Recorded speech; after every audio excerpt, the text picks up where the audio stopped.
আসসালামু আলাইকুম। শুরু করছি আমাদের এন্ডোক্রাইন সিস্টেমের চতুর্থ লেকচার, যেটা ফার্স্ট এডের ৩৩৪ নাম্বার পেজে রয়েছে। আজকের টপিক আমাদের প্রোল্যাক্টিন। প্রোল্যাক্টিন একটা anti pituitary secretory hormone. Endocrine সিস্টেমের সবকিছু তৈরি আসে হাইপোথ্যালামাস থেকে। হাইপোথ্যালামাস থেকে গ্রোথ থাইরোট্রপিন রিলিজিং হরমোন বের হয়। সেই থাইরোট্রপিন রিলিজিং হরমোন স্টিমুলেট করে প্রোল্যাক্টিন সিক্রেশনের জন্য। প্রোল্যাক্টিন একটা হরমোন। তাহলে এই চারটাতে যদি আমরা দেখি যে থাইরোট্রপিন রিলিজিং হরমোন স্টিমুলেট করছে প্রোল্যাক্টিন সিক্রেশন করার জন্য। প্রোল্যাক্টিন একটা হরমোন যেটা ব্রেস্টের উপর ইফেক্ট দিবে আর হচ্ছে ব্রেস্ট থেকে মিল্কের প্রোডাকশন তৈরি করবে। মিল্ক প্রোডাকশন তৈরি হওয়ার জন্য পজিটিভ যে ইফেক্টটা দিবে এর মধ্যে রয়েছে যে নিপল স্টিমুলেশন। বাচ্চা যখন মাকে দেখে কান্না করবে বা মার দিকে তাকাবে তখন কিন্তু মিল্ক প্রোডাকশনের উপর একটা পজিটিভ ইফেক্ট হয়, অর্থাৎ মিল্ক সিক্রেশনটা কিন্তু বেড়ে যায়। ইস্ট্রোজেন। ইস্ট্রোজেনের কাজ হচ্ছে প্রোল্যাক্টিনের সিক্রেশনটাকে অর্থাৎ প্রোল্যাক্টিনটাকে বাড়ানো। ইস্ট্রোজেন কিন্তু প্রোল্যাক্টিনটাকে বাড়ায় ঠিকই, কিন্তু প্রোল্যাক্টিনের মিল্কের উপর ইফেক্টটাকে কমায়। তাহলে প্রোল্যাক্টিন বাড়বে কিন্তু মিল্ক প্রোডাকশনটা কিন্তু ইস্ট্রোজেন কমিয়ে রাখে। এটা কেন, এর কারণটা আমরা পরে আসছি। এখন আসবো আমরা যে অনেকটা সাবস্টেন্সের উপর, যেটা কি ডোপামিন। ডোপামিনের কাজ হচ্ছে প্রোল্যাক্টিনের উপর নেগেটিভ ইফেক্ট দিবে, অর্থাৎ ডোপামিন যদি বেড়ে যায় প্রোল্যাক্টিন কমে যাবে। প্রোল্যাক্টিন কমে গেলে মিল্কের প্রোডাকশনও কমে যাবে। ডোপামিনের উপর ডোপামিনের উপর নেগেটিভ ইফেক্ট দেবে কারা? যে মেডিকেশন, কোনো ড্রাগ নিলে বা চেস্ট ওয়াল ইনজুরি, নিপল স্টিমুলেশন বা বেবি সাইট অ্যান্ড ক্রাইয়ের কারণে ডোপামিনের উপর নেগেটিভ ইফেক্ট হয়। যদি ডোপামিনের উপর নেগেটিভ ইফেক্ট দেয় তাহলে কিন্তু ডোপামিনটা নেই। প্রোল্যাক্টিনের উপর নেগেটিভ উপর ইফেক্ট দেওয়ার জন্য কেউ নেই, তাহলে এই যে চারটা পয়েন্ট তার কারণে কিন্তু ফাইনালি প্রোল্যাক্টিনের সিক্রেশনটা বাড়ছে। তারপরে আসি যে প্রোল্যাক্টিন গোনাডোট্রপিন রিলিজিং একটা হরমোন বের হয়। গোনাডোট্রপিন রিলিজিং একটা হরমোন যেটা হাইপোথ্যালামাস থেকে বের হয়। প্রোল্যাক্টিন সেই গোনাডোট্রপিন রিলিজিং হরমোনের উপর নেগেটিভ ইফেক্ট দেয়। আর এই হরমোনটার কাজ ছিল ফলিকল স্টিমুলেটিং হরমোন সিক্রেশন করা, লুটিনাইজিং হরমোন সিক্রেশন করা। যেহেতু নেগেটিভ ইফেক্ট দিচ্ছে তাহলে কিন্তু ফলিকল স্টিমুলেটিং আর লুটিনাইজিং এর সিক্রেশনটা কমে যাবে। আর ওদের কাজ ছিল কিন্তু ওভুলেশন করা বা স্পার্মাটোজেনেসিস করা। যেহেতু ওরাও কমে যাচ্ছে তাহলে ওভুলেশন আর স্পার্মাটোজেনেসিসের উপর নেগেটিভ ইফেক্ট আসবে। এরপরে আসি আমরা ডোপামিনের দুইটা ফর্ম নিয়ে। একজন হচ্ছে ডোপামিন অ্যাগোনিস্ট, অন্যজন ডোপামিন অ্যান্টাগনিস্ট। অ্যাগোনিস্ট মানে হচ্ছে ডোপামিন অ্যাগোনিস্ট, মানে ডোপামিনের মতোই কাজ করে। আর ডোপামিন অ্যান্টাগনিস্ট যে ডোপামিনের অপোজিট কাজটা করে। এই চারটা আমরা পড়ে গেলাম কি ডোপামিন প্রোল্যাক্টিনের সিক্রেশনটা কমায়, এই কথাটা এখন আমাদের এখানে কাজে লাগবে। এখানে যদি আমরা ভালোভাবে দেখি যে প্রোল্যাক্টিন ওমা নামক একটা ওয়ার্ড রয়েছে। প্রোল্যাক্টিন ওমা, ওমা ওয়ার্ডটা সবসময় মিন করে যে টিউমার। কোন একটা শব্দের শেষে যদি ওমা থাকে, ওমা মানে হচ্ছে টিউমার। প্রোল্যাক্টিন ওমা অর্থাৎ এমন কিছু তৈরি হয়েছে, এমন কোনো টিউমার তৈরি হয়েছে যেটা প্রোল্যাক্টিন সিক্রেশনটাকে বাড়িয়ে দিচ্ছে বা প্রোল্যাক্টিনের খুব বেশি সিক্রেশন করছে।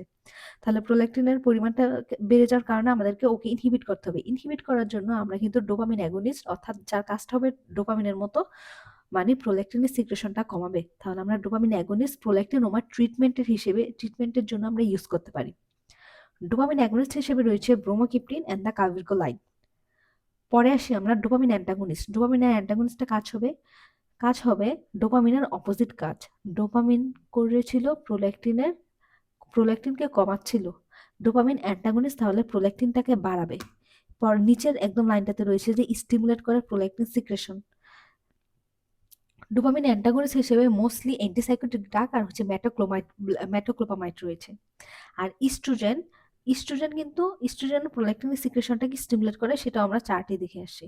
এখন ইস্ট্রোজেন কোথায় আছে, যে ওরাল কন্ট্রাসেপটিভ যে পিলটা রয়েছে সেখানে কিন্তু ইস্ট্রোজেনের পরিমাণটা খুবই বেশি। তাছাড়া প্রেগন্যান্সিতে একটা ফিমেলের ইস্ট্রোজেনের পরিমাণটা কিন্তু খুব বেশি থাকে।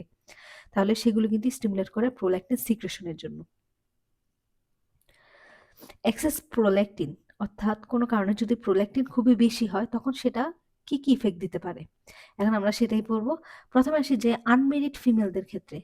আনমেরিড ফিমেলদের জন্য যদি প্রোল্যাক্টিনটা বেড়ে যায়, প্রোল্যাক্টিন বাড়ার কারণে তার মধ্যে কিন্তু মিল্ক সিক্রেশন বাড়বে, অর্থাৎ গ্যালাক্টোরিয়া হবে। গ্যালাক্টোরিয়া অথবা এর আরেকটা নাম হচ্ছে মিল্কি নিপল। মিল্কি নিপল তৈরি হবে in case of the unmarried ফিমেলদের ক্ষেত্রে। এই চার্টে আমরা দেখে আসছিলাম প্রোল্যাক্টিন গোনাডোট্রপিন রিলিজিং হরমোনের উপর নেগেটিভ ইফেক্ট দিচ্ছে, অর্থাৎ প্রোল্যাক্টিন যদি এক্সেস হয় তখন গোনাডোট্রপিন রিলিজিং হরমোনটা কমে যাবে। এখন মেলের উপর কি কি ইফেক্ট আসবে সেটা আমরা দেখব, যে ফলিকল স্টিমুলেটিং হরমোন আর হচ্ছে লুটিনাইজিং হরমোনটা কমে গেল গোনাডোট্রপিন রিলিজিং হরমোন কমার কারণে। লুটিনাইজিং হরমোনের একটা কাজ ছিল টেস্টিসের, যে আমরা জানি টেস্টিসে একটা লেডিক সেল থাকে, লেডিক সেলের কাজ ছিল টেস্টোস্টেরন সিক্রেশন করা। এই লুটিনাইজিং হরমোনটা লেডিক সেলের উপর ইফেক্ট, লুটিনাইজিং হরমোন লেডিক সেলের উপর ইফেক্ট হতো, সেখান থেকে টেস্টোস্টেরন সিক্রেট হতো। যেহেতু ও নিজে কমে গেছে তাহলে লেডিক সেলের উপর, লেডিক সেল থেকে টেস্টোস্টেরন সিক্রেশনটা কিন্তু কমে যাবে। টেস্টোস্টেরন হচ্ছে মেল হরমোন, যেটা মেলের অনেক গুরুত্বপূর্ণ কাজগুলো করে। টেস্টোস্টেরন কমার কারণে মেলের মধ্যে কিন্তু ইস্ট্রোজেনটা বেড়ে যাবে।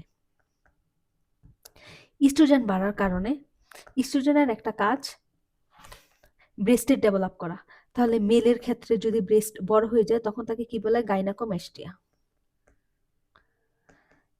অন্যদিকে টেস্টোস্টেরনের একটা কাজ ছিল, টেস্টোস্টেরনের কাজ কিন্তু মেল সেক্সুয়াল অ্যাক্টিভিটি বাড়ানো। যেহেতু টেস্টোস্টেরন নিজেই কমে গেছে তাহলে মেলের সেক্সুয়াল অ্যাক্টিভিটি অর্থাৎ লিবিডো কমে যাবে। তাহলে আমরা বলতে পারি যে হাইপার প্রোল্যাক্টিনেমিয়া অর্থাৎ এক্সেস প্রোল্যাক্টিনের জন্য মেলের মধ্যে দুইটা ইফেক্ট, একটা হচ্ছে গাইনাকোমাস্টিয়া, অন্যটা হচ্ছে লিবিডো কম হয়ে যাওয়া। এরপর আসি ফিমেলের মধ্যে কি ইফেক্ট আসে। যেহেতু ফলিকল স্টিমুলেটিং হরমোন লুটিনাইজিং হরমোনটা কমে গিয়েছে, যার কারণে মেলের মধ্যে এমেনোরিয়া হবে। আর তাহলে এমেনোরিয়ার কারণে ফিমেলের মধ্যে ইনফার্টিলিটি, মেলের মধ্যে অর্থাৎ দুইজনের মধ্যে কিন্তু ইনফার্টিলিটি ডেভেলপ করবে। আরেকটা কাজ, যে ইস্ট্রোজেনের একটা কাজ ছিল বোন তৈরি করা, অস্টিওপোরোসিস, বোন তৈরি করা ইস্ট্রোজেনের কাজ ছিল। যেহেতু গোনাডোট্রপিন রিলিজিং হরমোনটা কমে গেছে তাহলে কিন্তু ইস্ট্রোজেনটা কমে যাবে, ফিমেলদের ইস্ট্রোজেন কমে যাচ্ছে, এর কারণে অস্টিওপোরোসিস হবে। এখান থেকে কোশ্চেন কিভাবে আসতে পারে, একটা সিনারিও তো অবশ্যই থাকবে। সিনারিওটা এরকম হতে পারে যে একজন একজন নিউলি ইয়াং কাপল কমপ্লেন করছে যে যিনি স্ত্রী উনি হচ্ছে ডক্টরের কাছে কমপ্লেন করবে যে যিনি মেল আছে তার হচ্ছে লিবিডো কম আর তার সাথে হচ্ছে গাইনাকোমাস্টিয়া রয়েছে। তাহলে এই ক্ষেত্রে আমাদের কেন তার এমন হয়েছে, আমরা বলবো যে প্রোল্যাক্টিনটা বেশি তৈরি হচ্ছে, আর এর ইফেক্টটা কিভাবে তৈরি হয় এটা আমরা এখানে পড়ে আসছি। তাহলে এরকম যদি ক্লিনিক্যাল সিনারিও থাকে আমরা বলবো যে ওর মধ্যে এক্সেসিভ পরিমাণ প্রোল্যাক্টিন তৈরি হচ্ছে। এরপরে, যে মিল্ক কেন প্রেগনেন্সির সময় সিক্রেশন হয় না, এর কারণটা আসলে কি। প্রেগনেন্সিতে আমরা জানি যে ইস্ট্রোজেন নামক যে হরমোনটা আছে সেই হরমোনটা খুবই বেশি পরিমাণ থাকে। ডেলিভারি হওয়ার সাথে সাথে কিন্তু ইস্ট্রোজেনটা কমে যায়। ইস্ট্রোজেন বেশি পরিমাণ থাকার কারণে ইস্ট্রোজেনের ইফেক্ট ছিল প্রোল্যাক্টিনটাকে বাড়ানো, কিন্তু এর কারণে হচ্ছে প্রোল্যাক্টিনটা বাড়বে। কিন্তু প্রোল্যাক্টিনটা বাড়বে ঠিকই, কিন্তু ইস্ট্রোজেন কিন্তু প্রোল্যাক্টিনের যে ব্রেস্টের উপর ইফেক্টটা সেটাকে কিন্তু কম করায়, যার কারণে কিন্তু no milk secretion in case of the pregnancy because of high oestrogen level খুব বেশি থাকার কারণে। আর ডেলিভারি হওয়ার সাথে সাথে ইস্ট্রোজেনটা কমে যাবে, আর তখন প্রোল্যাক্টিনের উপর ইফেক্ট দেওয়ার মতো কেউ থাকবে না, যে প্রোল্যাক্টিন যেন ব্রেস্টের উপর কাজ করতে না পারে সেই ইফেক্ট দেওয়ার জন্য কেউ থাকবে না। এর কারণে কিন্তু মিল্ক সিক্রেশন হবে in case of the after delivery.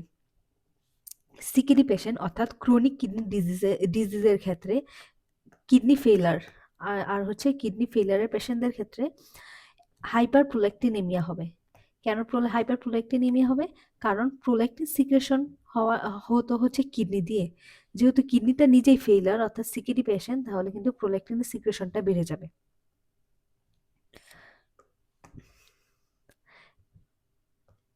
এরপর আসি যে থাইরোট্রপিন রিলিজিং হরমোনের একটা কাজ হচ্ছে প্রোল্যাক্টিন তৈরি করা, অন্যদিকে আরেকটা কাজ হচ্ছে থাইরয়েড স্টিমুলেটিং হরমোন করা, সিক্রেশন করা অ্যান্টেরিয়র পিটুইটারি থেকে, সেখান থেকে T3 আর T4 তৈরি করা।